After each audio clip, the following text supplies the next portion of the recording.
परत म्हणतील हा काय बोगद्यावर बोललाच नाही, मला त्याच्यावर बोलायची गरजच नाही। आज यांची नियोजित परवा केंदूरला अजितदादांची सभा होती, ती रद्द का झाली?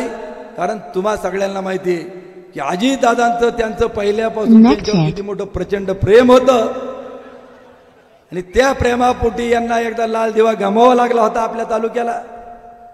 आणि आता देखील दादानी ठरवलंय आणि दादानी जो बॉम्ब टाकला तो ऐका जरा। आज पलीकडच्या बाजूला जे पाणी पडतंय, आता माणिकडोह, मी आता येताना माणिकडोह, डिंबे, येलदरी, आपल्या पिंपळगाव, जोगा या धरणावरच आलो। आपल्याला मिळतं ते कुकडीचं पाणी त्या ठिकाणी मिळतं आणि काही काही ठिकाणी बोगद्याने ह्या सगळ्या गोष्टी करायच्या, बोगद्याने ह्या सगळ्या गोष्टी करायच्या, बोगद्याने ह्या सगळ्या गोष्टी करायच्या, ह्या सगळ्या गोष्टी करायच्या। आम्हाला त्याचा अनुभव आहे, आम्ही काही भागामध्ये करून दाखवलेलं आहे।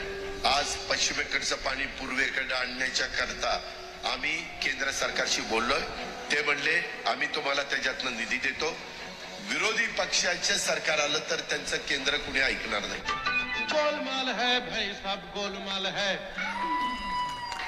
त्यामुळं या बोगद्यावरती पडदा दादानी टाकलेला आहे आणि त्यांनी सांगितलं हात जोडून की आता काय तुम्ही आंबेगावला येऊ नका आणि आज काय त्या ठिकाणी येत नाहीत।